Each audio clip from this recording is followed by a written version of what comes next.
مساء العافية حبايب قلبي، يا رب يكون كله بخير صحة وعافية. رجعنا وياكم اليوم بالكليجة، أتمنى تعجبكم وتنال رضاكم.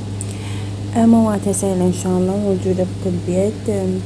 بديت هنا بكيلو طحين. أي طحين لا تتقيدون بطحين، أنا والله أي طحين يجي قبالي أسوي. باكيت طحين، هذا الباكيت مال طحين 750 سعره. خليت عليه خاشوقتين مليانات شكر، خاشوقتين حليب باودر، رشة ملح، وخليت عليه هيل احنا نحبها بكثرة، فرجعت طحنت مرة كلخ وخليت عليه هيل. هيل يعطيها نكهة كلش طيبة، ويعني والملح أنا هالمرة كثرت ملح لأن حبوها شوية بيها ملوحة، فطلعت فد شي طعمها كلش طيب، أتمنى تجربونها. كيس بيكنج باودر ما خليته كله، خليت نص من عنده. هنا عندي قلاص مي، العفو نص كوب مي، خليت عليه ملعقة مال أكل شكر وملعقة خمرة. راح أخليهم شوية بين ما أجانس المواد يتفاعل وحدهم. هنا خلطت المواد كليتهم سوا. ورجعت خليت زبد استخدمت أنا على الكيلو طحين زبد باكيتين، بس كان متوفر عندي دهن حار. شلت ربع من القالب زبد، ربع من عنده، خليت بدال الربع زبد خليت بداله خاشوقتين دهن حر. الدهن حر احنا كلش نحبه، يعني خاصة بالكليجة كلش يعني طعمه يختلف، ينطي طعم يخبل. اللي ما يعجبه دهن حر او ما متوفر عنده يستخدم فقط زبد، اللي ما عنده زبد يستخدم دهن. اي دهن تستخدمونه انتو بالبيت عادي، ماكو اي اشكال.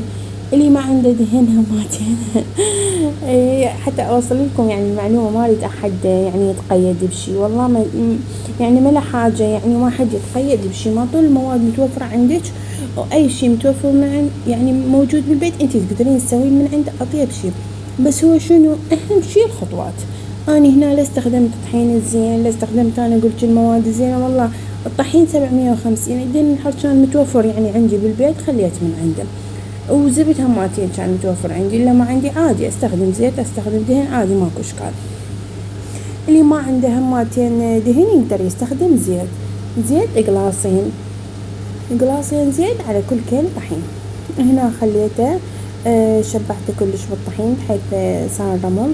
طحين عن طحين يختلف، اكو طحين هواي يمتص دهن، فاذا شفتوها ناشفة عيل عادي يقدرون يزيدون نص قالب زبد، بدل نص قالب زبد نص ربع قلاص زيت عادي، العفو ماكو اي اشكال.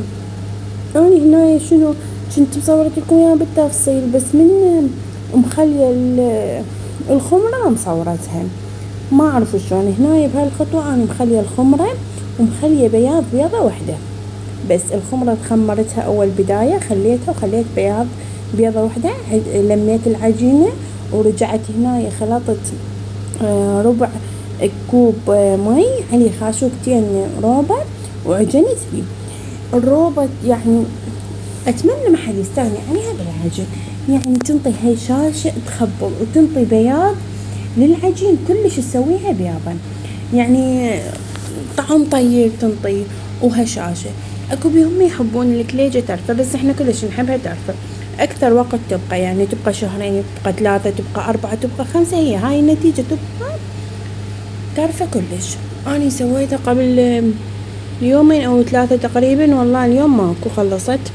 هنا الصفار البيض البقع خليت عليه خاشوقة خل ونص خاشوقة روبة وقليل من القهوة، لون ينطي يخبل للكليجة وماكو اي زفرة بالكليجة. اتمنى تستخدمون هاي الطريقة، يعني نهائيا ما راح تبقى لا زفرة ولا شي، وراح ينطي يعني لمعة كلش حلوة، لمعة مميزة. شفتوها هسه تشوفون ان شاء الله بالكليجة. هنا خلطته وعفته. بالنسبة للعجينة ما خمرتها هواي، لان انا عندي قلت لكم بالبداية انا خمرت الخمرة اول بداية، فبس يعني ما سويت التمر رجعت بلشت بيها.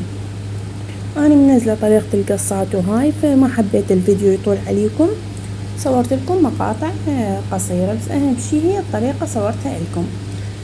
هنا سويتها كلها قصات اني.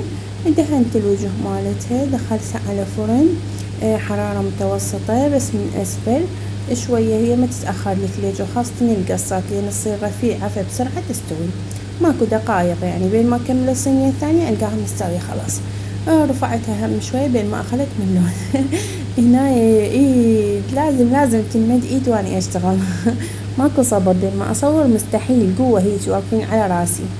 هنا صورت لكم اياها، شوفوا لي الجمال مالتها، تخبل طلعت وبيضة قطن. لا تعتمدون على اي يعني طحين، لا والله اي طحين اني يجي قبالي اسوي عادي ماكو اشكالية. اهم شي الطريقة، انت تستخدمين طريقة صحيحة يطلع عندك نتيجة تخبل.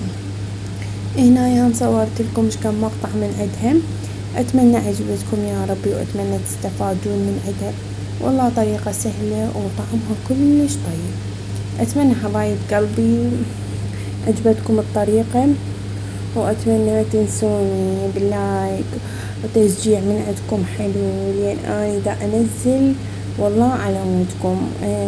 خاصة بالفيس هواي يطلبونها من عندي، فوالله دا انزلها على مودكم، بس ما اشوف اي تشجيع من عندكم. تشوفوني تاركة القناة صار فترة. لين حبايب قلبي انتهى الفيديو، مع الف سلامة.